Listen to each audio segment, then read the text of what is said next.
Hi, everyone. Thanks so much for coming out, and thank you so much to Senator Baldwin, who is not as bothered by the cold as some of the rest of us. She's made tougher out in Wisconsin. And I also heard you had a birthday recently, so happy birthday, Senator. Thank you. We have a lot to discuss. So much is happening, so we can dive right in. I guess we should start with the RFK Jr. of it all. We're coming up on the end of the first week with him as Secretary of HHS. You were very critical of him throughout his confirmation process. You were warning that, his policy views would hurt American families. Looking at this first week, do you feel that those fears have been reinforced or complicated? Absolutely. So I had a chance to meet with him prior to his confirmation hearing, and among the things that were deeply distressing to me was just that he is one of the leading purveyors of misinformation and conspiracy theories, frankly, about vaccines in particular. And he enjoys this enormous platform on which to communicate. And we have seen already the harm that it's caused before he was even confirmed and sworn in as Secretary of Health and Human Services. In my discussions with him, whenever he was asked, whenever I asked him about, the safety or efficacy of something, he would say, show me the data, show me the studies. Well, the data and the studies are out there. Yet it was though he had never reviewed any of the well-founded science. And then I asked him in particular about mifepristone. And he said, well, I'm just going to follow the president's lead on that. So all of a sudden then the data and the safety and the studies don't matter anymore. He's simply going to take the president's line on that. One of the things he had said prior to being confirmed was that on day one, he would get rid of about 600 scientists at NIH. Well, that was lowballing it, apparently, according to what we've seen in the first weekend that he was actually serving as Secretary of Health and Human Services. We had heard reports of about 1,100 people let go from NIH, hundreds more in CDC, hundreds more across the department.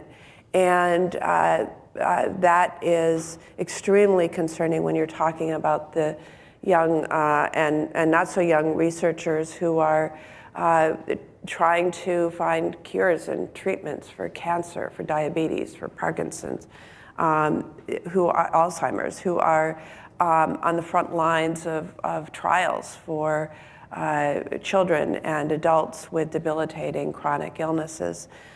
It's pretty scary. And I'm frankly disappointed also in some of my Republican colleagues who I think had doubts going in and for some reason put those on a shelf and rather than have that guide their votes. And speaking of that, Kennedy gave your colleague on the committee, Bill Cassidy, several assurances that helped secure support for his confirmation, saying he's going to check in, appear before the committee, consult with him on things, promise not to do X, Y, and Z, promise to do X, Y, and Z. How do those assurances make you feel? Do you have any sense of whether that will be a binding promise? Well, I'd be very interested to ask Dr. Cassidy whether there was consultation this weekend prior to those mass firings and layoffs that we saw throughout the Department of Health and Human Services. That will have a devastating impact on the research enterprise, as well as disease prevention and many aspects of the operation of the Department of Health and Human Services. And I'll be very interested to know whether that consultation occurred, and if it didn't, how we're going to assure oversight. Already in this administration in the early days, one of the things we're seeing is that congressional prerogative authorities are being trampled upon. And I believe it's all of our responsibility to make sure that we are still the body in the Congress that makes the laws and sets the appropriation levels and passes the budget. And it is the administration that implements those things. And so far, their conduct of the administration has not reflected that check and balance. And so how can Congress sort of claw back that power and provide a check as you would like to see? Well, it would only take a handful of my Republican colleagues to stand up and do that. When we have nominees in front of us who have indicated a willingness to do whatever the president and Elon Musk order them to do, we should be exercising our prerogative to vote no on those confirmations and stand up for the power of the institution granted in Article 1 of the Constitution. And despite your concerns, do you see areas where you could work with the administration on health policy? Certainly the degree to which they want to literally improve efficiency, to go after fraud, to go after waste. We know that those things exist in the system, and we have to be very careful in approaching that to make sure that we are not ripping away health care from people who desperately need that. And this is not the careful balance that I see this administration taking, but were they to decide that they really wanted to go after that type of abuse, they would have a willing partner in me. And a big area of focus for you has been Medicaid. Yes. President Trump campaigned on protecting Medicare and Social Security, didn't say much about Medicaid during the entire campaign. Last night in a TV interview, he said none of that stuff is going to be touched, specifically referring to Medicaid and Medicare. But we see in proposals that House and Senate Republicans have put out pretty deep cuts to Medicaid and policy changes. So, you know, you're on the Appropriations Committee, we're coming up on this funding cliff. What's the state of play there on Medicaid? Yeah. So I believe that this attack on Medicaid is the central health issue of the second Trump administration. In the first Trump administration, it was the efforts to repeal the Affordable Care Act.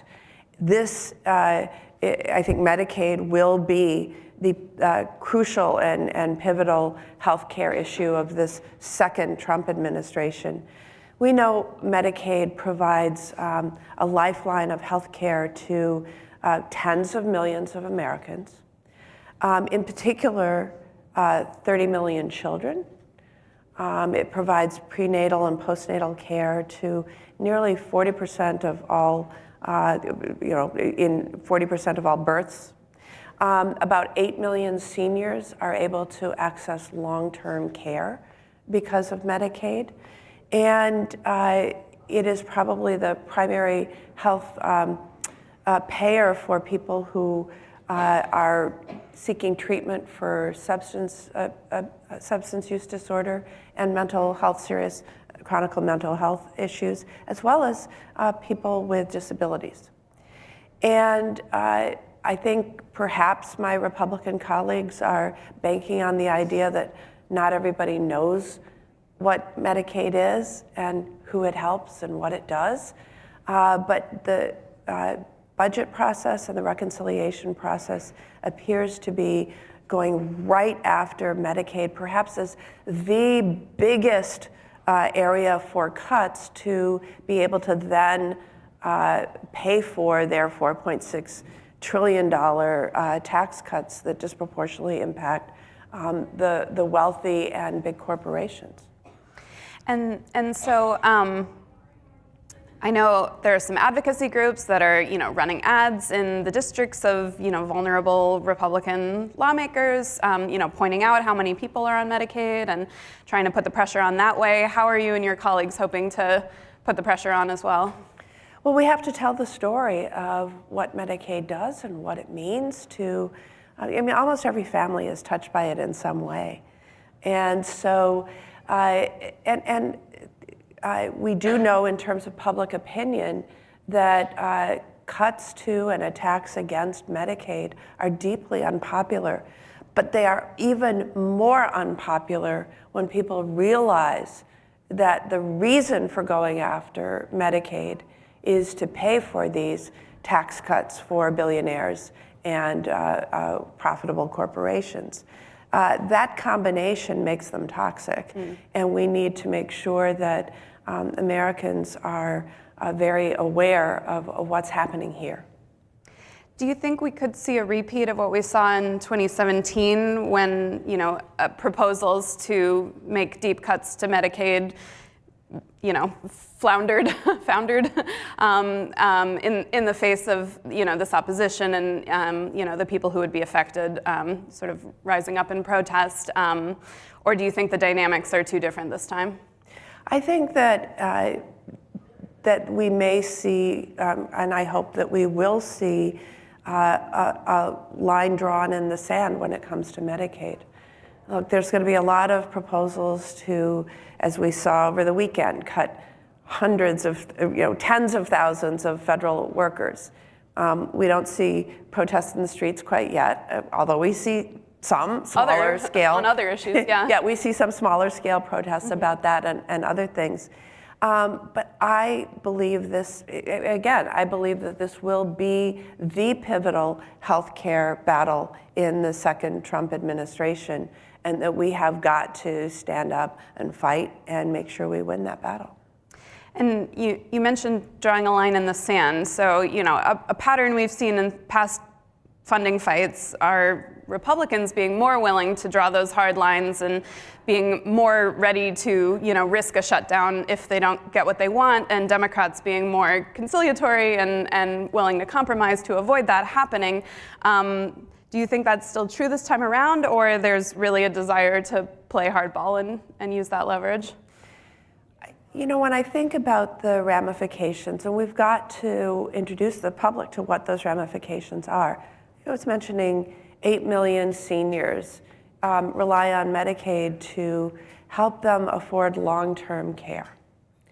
I remember when my mother was in long-term care, and I can't imagine what the circumstances would have been had she not had Medicaid in those final years. To her and to our family. And just, think of that multiplied out. I think about the number of children who would not have coverage but for the CHIPS program and Medicaid expansion. And I think that this touches so many that we've got to introduce the American public before it's too late to the ramifications of cuts of the sizes that they're talking about will have on people's lives. Do you support calls to, refuse to fund the government until some of these, troubling to Democrats changes? We're seeing, like you said, in terms of going around Congress to make personnel cuts, to make programmatic cuts. Is there serious talk of, having the spending bill be the leverage there and saying this is the price if you... Right. So first of all, Republicans control the presidency in both houses of Congress. I do not want to see a government shutdown. But look, Republicans control the whole shebang, and they've got to learn how to run government. When we have in the Senate passed all 12 of our appropriations subcommittee bills through the committee on overwhelmingly bipartisan bases. I believe that the Republican chairs of the respective appropriations committees can work together and figure out a top line that we can write bills to. However, I think it is very important that we insist as a part of that the administration will have to follow the law once we pass it. Mm-hmm. And that is, the big question mark. We're seeing threats of impoundment. We're seeing the funding freezes, which I believe exceeds presidential and administration authority. That is not their job to pick and choose what laws they like or what appropriation bills they like or dislike, favor or disfavor, and spend accordingly. We pass laws in the House and the Senate, and they must implement and administer them. And I think recognition of that will be very important as a part of either a short-term continuing resolution or a full set of appropriation bills to keep the government open. Mm-hmm. And you said you think Medicaid is going to be the fight coming up. Are there other health care fights as part of the run-up to the reconciliation bill that we should be aware of? Certainly, the adequate staffing of the agencies and the firings that we saw take place over the weekend are deeply troubling. The administration has not been forthcoming with the legislative branch on just how many there were, and we're going to have to get to the bottom of a lot of things. I know of anecdotal instances where derogatory information was inserted with regard to termination of people who had stellar personnel reviews. So what sort of shenanigans are going on behind the scenes? But again, if we're not adequately staffing our agencies that are charged with surveilling outbreaks of disease, with researching, with all of the very important roles that Health and Human Services has. I mean, think on the human services side also, we're in a child care crisis right now across the country, and we're seeing severe cuts in those parts of the agency also. So I see a lot of other battles taking place, but I do think the Medicaid battle will stand out. Mm-hmm, mm-hmm. And you mentioned the cuts to scientific research that are happening at NIH, CDC, other agencies, and that's already trickling down to universities. Yes, it is. Pretty much every state. I'm sure you've been hearing from your state about that. Well, I remember it was a Friday night, not this past Friday night, but I think the one before. And it's amazing how much we hear about the actions this administration taking on, Friday night, over the weekend, et cetera, because I think they take advantage of the fact that, people aren't present to get immediate, to give immediate reaction and to try to get further information.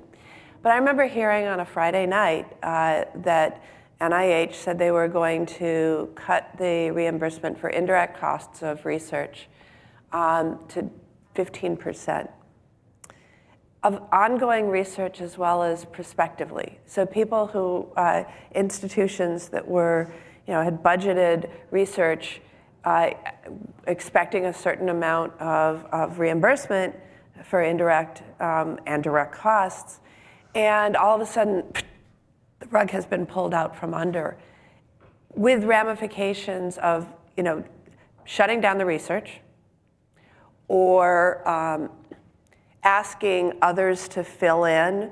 What are we moving from a federal tax burden to a state or local tax burden? I mean, the options are very few. And so we heard about that over the course of the weekend. I have 5 major research institutions in Wisconsin. I was touching base on Saturday, Sunday with folks, just trying to get an assessment of what this would mean. And it was very, very significant. And, this is not the way to operate, and we need to make sure that the administration recognizes its role is not to, again, interpret only the laws they like or the rules that they want to follow, but to implement what Congress has passed and appropriated. And you were saying before we started that, sometimes you find out more about what the administration is doing from the folks on the ground than from the agencies themselves. You're not getting the answers when you're inquiring about these policy decisions. What's the remedy for that? Are you going to try to haul people in to testify, or? And let me just add another layer of that. You remember a few weeks ago now, I think the first week of the administration, they ordered a stop to all public communications from Health and Human Services, including reports that come out on a daily or weekly basis advising people about the spread of infections and avian flu. This is a time where people need this critical information to be readily available on online portals and through other means of communication. And at the same time, anyone calling in for inquiries, we're getting nothing.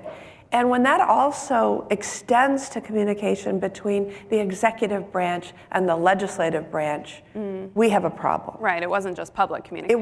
It was any outward-facing communication. So keep it all inside, folks, was what they were ordered. That, we have to work through and resolve, but that's a very scary situation. And so, do you need the support of your Republican colleagues to haul people in to answer in front of committees about these things? I think we will. Do you see an appetite for that? Because some of your colleagues are concerned about the research cuts impacting their states, Republicans as well. Absolutely. And by the way, the Medicaid cuts will hurt blue states, purple states, and red states. And in some ways, predictions are red states even more harmfully. After the NIH cut the rate for reimbursement for indirect costs, the inquiries that were placed by some of my Republican colleagues of what does this mean for my state were significant. And public comments, in some states, the research enterprise, the research institution is the biggest economic driver of an entire region of the state. And pullback of that will have not just implications for research, but for the economy of entire regions of this country. It supports a lot of jobs. It sure does. Yeah. And so we only have a few minutes left, but I wanted to quickly touch on another sort of big recent news, which is we now have 2 court rulings attempting to stop the administration's policy taking federal funding away from hospitals that provide gender-affirming care for people 19 and younger. That's impacted your state. It's impacted others. We do have these court injunctions, but that could be reversed, or it could be a long saga. Is there a role that you think Congress can play in that fight? Look, in many ways, I don't think there is a role that Congress should play. Mm-hmm. Healthcare decisions should be determined by their parents and their doctors. Full stop. I mean, this so reminds me of the Dobbs decision, and folks believe that government somehow should step in and be in the doctor's office for women's health care. I just fundamentally believe that these are decisions that should be made by families, and there shouldn't be some federal rule or federal law that says families can't do what's best for their kid. Right. And we are unfortunately running out of time, but I wanted to thank you so much for coming out this morning and talking to us about all these very important, pressing issues. I'm sure we'll have a lot, we'll learn a lot more. Things seem to change 10 times a day. But up next, we have former CMS Administrator Chiquita Brooks-LaSure with our very own CMS reporter, Robert King. So they are up next. Thank you so much. Thank you. Great.